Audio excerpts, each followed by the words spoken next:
Hello दोस्तों, मैं महेश यादव आपको एजिटेक ऑनलाइन के इस यूट्यूब प्लेटफॉर्म पर आप सभी का स्वागत करता हूं। और आज हम केमिस्ट्री का एक बहुत ही इम्पोर्टेंट चैप्टर डिस्कस करेंगे, जो है सॉलिड स्टेट केमिस्ट्री।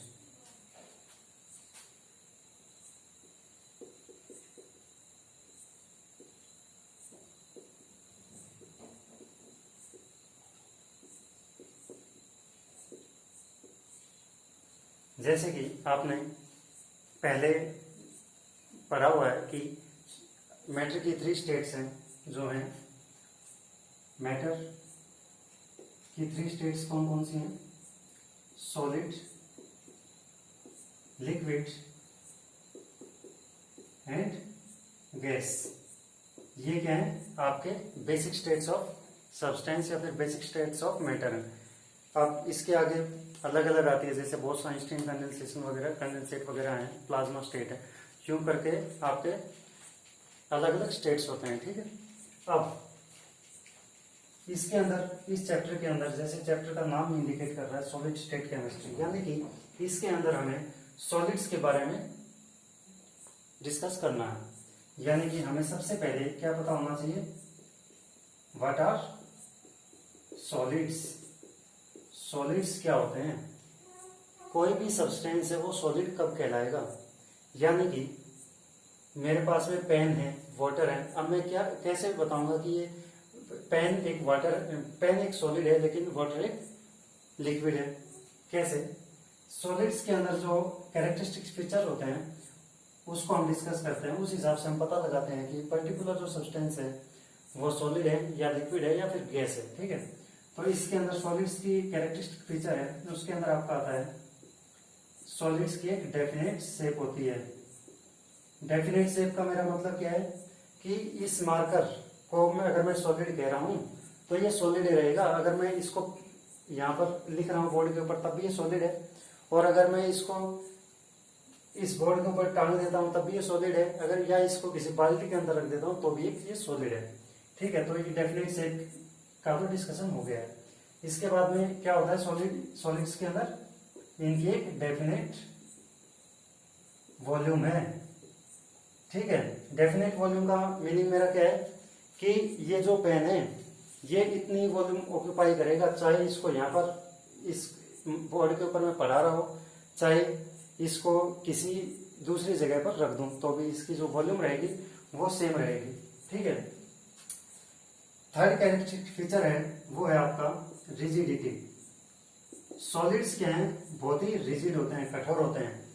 ये पेन है, अगर मैं इसको कंप्रेस करूं तो ये कंप्रेस भी नहीं होगा, यानी कि ये लो कंप्रेसिबल है, यानी कि लो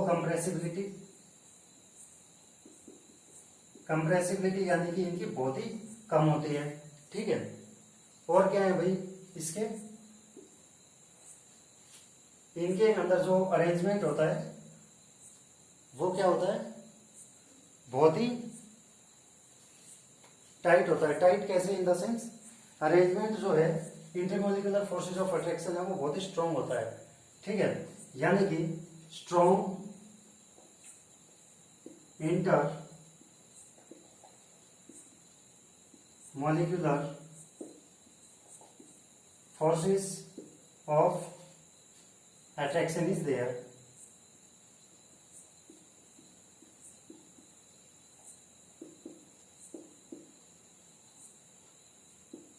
ठीक है। तो ये अलग अलग कैरेक्टरिस्टिक फीचर्स हैं इसके। ठीक है। अब इसके और क्या क्या कैरेक्टरिस्टिक फीचर्स हो सकते हैं?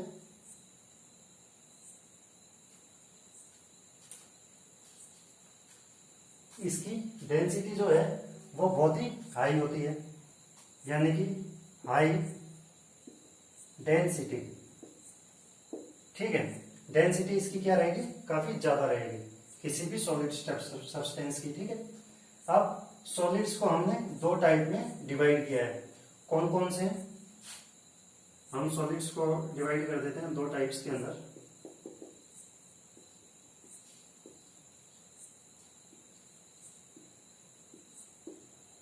फर्स्ट जो टाइप है वो है आपका क्रिस्टलाइन सॉलिड्स, ठीक है। और दूसरा जो टाइप है आपका वो है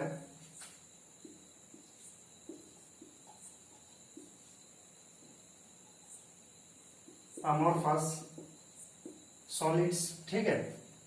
पहला जो टाइप क्या है आपका क्रिस्टलाइन सॉलिड है, दूसरा टाइप है आपका अमोर्फस सॉलिड है, ठीक है। अगर मैं इन दोनों का एक एक एग्जांपल ले लूं तो इनके जो कैरेक्टर्स हैं यानी कि इनके जो कैरेक्टरिस्टिक फीचर हैं वो डिस्कस करने में हमें काफी आसानी हो जाएगी, ठीक है। तो क्रिस्टलाइन सॉलिड्स के अंदर हम जनरली कहते हैं कि डायमंड एक क्रिस्टल है, ठीक है। तो इसका अगर मैं डायमंड एक एग्जांपल लेकर चलूं, जैसे इसका मैंने एग्जांपल ले लिया डायमंड, ठीक है।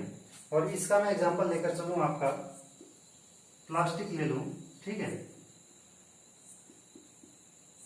तो क्या होगा, मैं इन दोनों के ही जो पॉइंट्स हैं वो डिस्कस कर लूंगा और उससे आपको पता चल जाएगा कि ये कौन सा सब्सटेंस आपका क्रिस्टलाइन सॉलिड्स की कैटेगरी में आएगा और कौन सा सब्सटेंस आपका अमोर्फस सॉलिड्स की कैटेगरी में आएगा, ठीक है।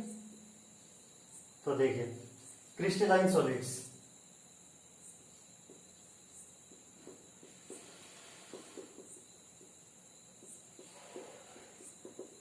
ठीक, ये आपका क्रिस्टलाइन सॉलिड है।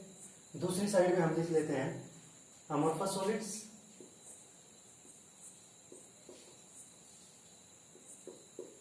ठीक है।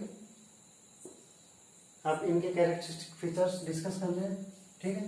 तो इसके अंदर जो पहला कैरेक्टरिस्टिक फीचर होता है किसी भी क्रिस्टलाइन सॉलिड्स का, वो क्या है भाई, देयर इज रेगुलर अरेंजमेंट। क्यों? क्योंकि आप देखते हैं ना क्रिस्टल काफी शाइनिंग शो करते हैं, ठीक है, यानी कि उनके अंदर अरेंजमेंट जो है वो काफी रेगुलर होता होगा, ठीक है। तो यानी कि पहला पॉइंट इसमें लिख दूंगा मैं, constituent particles are arranged in regular arrangement, ठीक है। तो constituent particles have regular arrangement, ठीक है। और इसके अंदर आपका क्या हो जाएगा, irregular arrangement of constituent particles, ठीक है। इसके अंदर क्या है आपका अरेंजमेंट जो होगा वो काफी इरेगुलर रहेगा, ठीक है।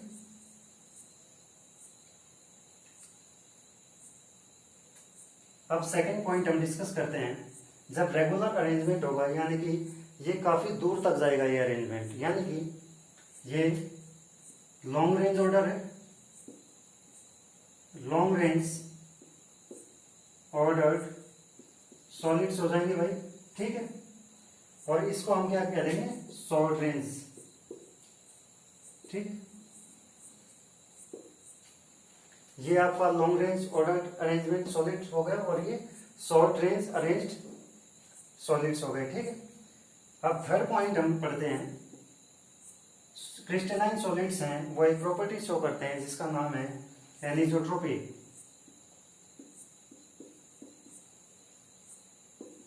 क्रिस्टलाइन सॉलिड्स क्या हैं, एनिसोट्रोपिक इन नेचर, यानी कि ये different different physical properties show करेंगे अलोंग डिफरेंट डिफरेंट डायरेक्शंस। ये और फिजिकल प्रॉपर्टीज कौन कौन सी हैं आपकी, रिफ्रैक्टिव इंडेक्स वगैरह जो फिजिकल प्रॉपर्टीज हैं उनकी बात यहाँ पर की जा रही है।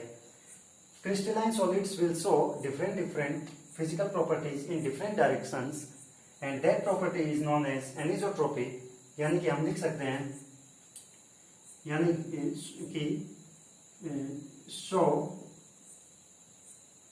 different physical properties along different directions, यानी कि अगर इनको अलग अलग डायरेक्शन में मेजर किया जाए तो प्रॉपर्टीज रहेंगी, जो फिजिकल प्रॉपर्टीज हैं वो डिफरेंट रहेंगी। जबकि आपका जो अमोर्फस का जो केस है वो इसके बिल्कुल उल्टा हो जाएगा, बिल्कुल विपरीत हो जाएगा, यानी कि अपोजिट हो जाएगा। उसका क्या है आपका ये आइसोट्रोपिक प्रॉपर्टी शो करते हैं। आइसोट्रोपिक के अंदर आपका क्या होता है, same physical property along different directions। ठीक है, इसके अंदर आपकी जो प्रॉपर्टीज हैं वो सेम रहेंगी डिफरेंट डायरेक्शंस में। एक और पॉइंट है, वो है आपका क्रिस्टलाइन सॉलिड्स को हम क्या भी कह सकते हैं, ट्रू सॉलिड्स। ये क्या है, ट्रू सॉलिड्स हैं। ठीक है, जबकि अमोर्फस सॉलिड्स क्या हैं, फॉल्स सॉलिड्स और सूडो सॉलिड्स। हम इनको सूडो सॉलिड्स भी कहते हैं। ठीक है, डायमंड कट किया जा सकता है। ठीक है, यानी कि can be cleaved easily, can be cleaved easily. ठीक है, जब नाइफ जो शार्प एंड्स के जो एजेस होते हैं उनसे काटा जाए तो ये क्लीव हो जाता है और एकदम बराबर हिस्सों में कट जाता है। ठीक है, क्लीव्ड हो जाता है। ठीक है, क्लीवेज हो जाता है इसका। जबकि इसके अंदर can't be cleaved easily, can't be cleaved easily. इतना आसान नहीं है भाई इनको काटना। ठीक है, प्लास्टिक को अगर आप काट भी लेंगे तो वो कट तो जाएगा चलिए, लेकिन वो डायमंड की तरह एकदम रेगुलर अरेंजमेंट में नहीं कटेगा। उसके अंदर जो अरेंजमेंट रहेगा जहां से आपका काटा गया है वो इरेगुलर एंड्स उसके बन जाएंगे। ठीक है,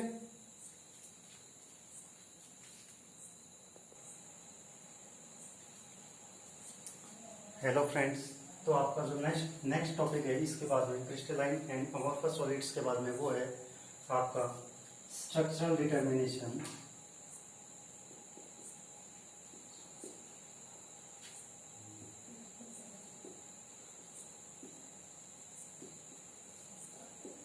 बाय एक्स-रे डिफ्रैक्शन, जिसको हम क्या भी बोलते हैं, दैट इज बैक्स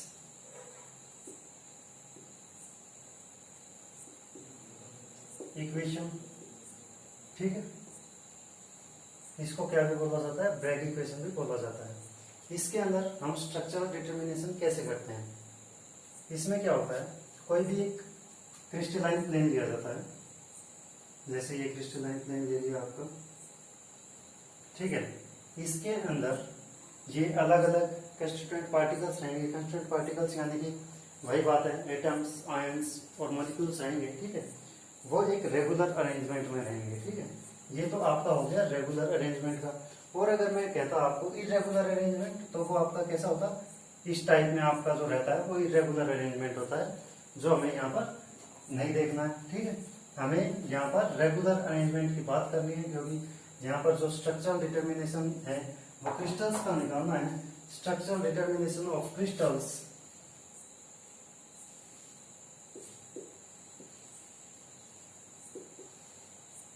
ठीक है, हम क्रिस्टल्स का निकाल रहे हैं यहाँ पर एक्स-रे डिफ्रैक्शन से। तो हमने रेगुलर अरेंजमेंट ले लिया कंस्टिट्यूएंट पार्टिकल्स का, यानी कि क्रिस्टलाइन प्लेन ले लिया है हमने। अब इसके ऊपर हम क्या करेंगे, एक एक्स-रे इंसिडेंट करेंगे। ठीक है, अब एक्स-रे एक यहाँ से आई और यहाँ पर इंसिडेंट हुई।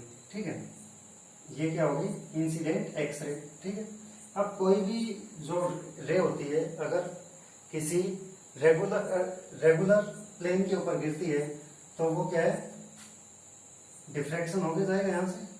और वो क्या है, अगर यहाँ पर एंगल बना रही थी थीटा, ठीक है, तो यहाँ पर भी आपका कितना बनाएगी, थीटा। ये क्या हो जाएगी आपकी डिफ्रैक्टेड रे। ठीक है, ये तो आपकी हो गई incident ray, incident X ray, और ये आपका हो गई डिफ्रैक्टेड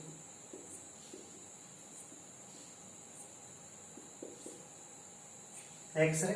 ठीक, अब क्या होता है, एक दूसरी जो एक्सरे वो यहाँ पर इंसिडेंट होती है, ठीक है। अब इंसिडेंट कैसी होगी, इसके पैरेलल इंसिडेंट होगी वो, ठीक है।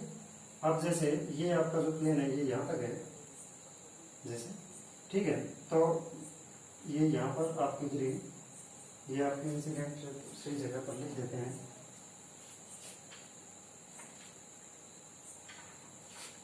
आपकी एक और एक्सरे यहाँ पर इंसिडेंट हुई है, ठीक है। ये आपकी क्या है, इंसिडेंट एक्सरेज है आपकी ये, ठीक। इंसिडेंट एक्स रेज, ठीक है, ये भी यहां से यूज आएगी। और डिफ्रैक्टेड रे, ये जो ऊपर वाली जो फर्स्ट रे है ये ऐसे गई थी, तो ये भी कैसे जाएगी, इसके पैरेलल जाएगी, ठीक है। ये डिफ्रैक्टेड एक्स रे दूसरी वाली। अब यहां पर थीटा एंगल बन रहा था, ठीक है। अब क्या होगा, यहां पर भी थीटा एंगल बनाएगी ये, ठीक है, और यहां पर भी आपका थीटा एंगल ही बनेगा। अब हमें क्या करना है, जो ये डिफ्रैक्टेड एक्सरे है इसको एक्स्ट्रापोलेट करना है जो पहली इंसिडेंट रे आई है उसके ऊपर। क्यों करना है, क्योंकि अगर हम इसको एक्स्ट्रापोलेट कर देते हैं तो ये इन दोनों की डिस्टेंस बराबर हो गई है, ठीक है। और अगर इसको भी मैं एक्स्ट्रापोलेट कर दूंगा तो इन दोनों की भी डिस्टेंस बराबर हो गई है, यहाँ से लेकर के यहाँ तक, यहाँ से लेकर के यहाँ तक। यानी कि जो एक्स्ट्रा डिस्टेंस है वो इस सेकंड वाली एक्सरे में कौन सी कवर की है, यहाँ से यहाँ गई है, फिर ये यहाँ से यहाँ गई है। हम इसको नेमिंग कर देते हैं, जैसे एक्स कर दिया इसको, ठीक है, इसको मैंने क्या कर दिया वाई, इस पॉइंट को मैंने कर दिया जेड, और इसको कर दिया मैंने डब्ल्यू, ठीक है भाई। अब क्या होगा, अब हमें ये देखना है कि एंगल्स कैसे बन रहे हैं, ठीक है। अब यहाँ पर मेरा थीटा एंगल है, और आपको पता है एक कोई भी ट्राइंगल है उसका जो sum of all angles in a triangle is 180 degree. और मैंने आपको बताया कि ये एक्स्ट्रापोलेट पीछे की तरफ की गई है, यानी कि यहाँ पर क्या होगा, ये नॉर्मल रहेगी, ये जो आपकी लाइन ये नॉर्मल हो जाएगी ना यहाँ पर, यानी कि 90 डिग्री एंगल हो जाएगा, ठीक है। यहाँ पर 90 डिग्री एंगल हो गया तो आपका यहाँ पर कितना हो जाएगा, क्योंकि ये वैसे ही इसके ऊपर क्या है, ये नॉर्मल है, इस ये पैरेलल है, स्ट्रेट है, इसके ऊपर ये गिरी है, यानी कि ये वाला जो एंगल आपका वो कितना है, पहले से हमें पता है, ये आपका है 90 माइनस थीटा, ठीक है। और ये मैंने बता दिया आपको 90 डिग्री है। अब मेरे को ये वाला एंगल पता करना है, ये वाला एंगल कितना होगा, तो मैं इसको क्या कह सकता हूँ, थीटा डैश, थीटा डैश मैंने इसको नाम दे दिया, ठीक है। अब मैं इस ट्राइंगल के अंदर ये वाला एंगल थीटा डैश किसके इक्वल होगा, फाइंड आउट करते हैं। 90 degree plus 90 minus theta plus theta dash equals to 180 degree, ठीक है। ये दोनों पॉजिटिव है तो क्या हो जाएगा, 180 डिग्री हो जाएगा, minus theta plus theta dash equals to 180 degree. ये कितना हो जाएगा, कैंसिल हो जाएंगे आपस में, और थीटा डैश किसके इक्वल हो जाएगा, थीटा के इक्वल हो जाएगा, यानी कि ये वाला जो एंगल है वो क्या है, थीटा है, तो ये वाला भी कितना हो जाएगा आपका, थीटा हो जाएगा, ठीक है। हम इसको लिख सकते हैं ये। अब क्या होगा, अब हमें देखना है कि ये आपकी जो डिस्टेंस है Y Z plus Z Y Z W है, सॉरी जेड डब्ल्यू, ये किसके बराबर है, ये हमें देखना, ठीक है। क्योंकि यहां पर एंगल्स आ गए हैं इसलिए आप हम सबको पता है कि साइन थीटा क्या होता है भाई, परपेंडिकुलर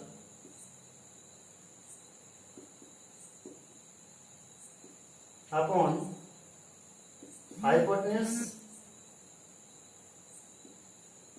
ठीक है, परपेंडिकुलर अपॉन हाइपोटेन्यूज, ठीक है। अब ये थीटा डैश किसके इक्वल है, थीटा के इक्वल है। अब इसके परपेंडिकुलर क्या रहेगी, ये वाली, यानी कि वाई साइड इसके परपेंडिकुलर रहेगी, तो मैं क्या लिख सकता हूं इसको, साइन थीटा, थीटा क्यों लिख रहा हूं, क्योंकि theta dash is equal to theta है, तो मैंने theta sine theta equal to लिख लिया है Y Z, Y Z perpendicular है इस एंगल के लिए, सामने वाली परपेंडिकुलर होती है, ठीक है। और ये आपकी क्या है, कैसे एक्ट करेगी, एक हाइपोटेन्यूज की तरह, यानी कि एक्स जेड क्या है, हाइपोटेन्यूज है, ठीक है, x z. It implies y z equals to x z sine theta. ऐसे ही इसके लिए मैं निकाल सकता हूं, इसके लिए क्या होगा, sine theta equals to perpendicular क्या हो जाएगी भाई इसके लिए, डब्ल्यू जेड यानी कि जेड डब्ल्यू divided by x z. It implies z डब्ल्यू equals to x z sine theta. और हमें ये पता है कि ये जो दोनों प्लेन्स हैं इनके बीच में जो डिस्टेंस है वो क्या है, स्मॉल डी, ठीक है। ये स्मॉल डी क्या है, distance between two atomic planes, ठीक है। अब मैं इसको लिख देता हूं यहां पर, स्मॉल डी क्या है, distance between two atomic planes, ठीक है। ये आपकी स्मॉल डी है, ठीक है। अब मुझे क्या करना है, ये एक्स जेड है यहां पर, ये भी एक्स जेड है, और ये यहां पर एक्स जेड है, यानी कि ये स्मॉल डी के इक्वल है। और मुझे करना क्या है, वाई जेड यहां पर है ये, और जेड डब्ल्यू ये है, और वाई जेड प्लस जेड डब्ल्यू को मुझे ऐड करना है, ठीक है, इनका सम करना है। तो क्या होगा, एक्स जेड और x z sine theta plus ये नीचे वाला भी ऐड हो जाएगा क्योंकि जेड डब्ल्यू के साथ में, ये क्या हो जाएगा, एक्स जेड साइन थीटा, ठीक है। और जो ब्रेग्स इक्वेशन है वो क्या कहती है कि जो पाथ डिफरेंस है वो किसके इक्वल रहेगा, पाथ डिफरेंस कौन सा हो गया, वाई जेड प्लस जेड डब्ल्यू, वो किसके इक्वल होगा, इंटीग्रल मल्टीपल ऑफ वेवलेंथ, ठीक है। तो इसके इक्वल्स टू में क्या हो जाएगा, एन लेमडा, एन क्या है, डिफ्रैक्शन ऑर्डर, ठीक है, एन भी लिख देते हैं हम, इससे पहले ये लिख लेते हैं, इसको एन लेमडा लिख लेंगे, ठीक है। और यहां पर एन क्या है, एन हो जाएगा आपका डिफ्रैक्शन ऑर्डर, ठीक है। अब एक्स जेड को मुझे क्या पुट करना है, small d sine theta plus small d sine theta equals to n lambda, ठीक है। अब क्या होगा, स्मॉल डी एडअप हो जाएंगे, यानी कि 2d sine theta equals to n lambda. और यही क्या है, आपकी ब्रेग्स इक्वेशन है, ठीक है। तो यानी कि ब्रेग्स इक्वेशन क्या होगी, 2d sine theta equals to n lambda, ठीक है। तो distance between two rays, difference in the distance between the two rays, that is path difference equals to integral multiple of wavelength, ठीक है। Lambda यहां पर मैं लिख सकता हूं क्या है, इंसिडेंट एक्स रेज वेवलेंथ, ठीक है। और आपका जो थीटा है वो क्या हो जाएगा, ये वाला जो थीटा है ये क्या है, यहां पर इंटरफ्रेंस हो रहा है ना, यहां पर ये एक्स रे गिरी है, यहीं से तो डिफ्रैक्शन हुआ है, ठीक है। तो क्या हो जाएगा, एंगल एट विच इंटरफ्रेंस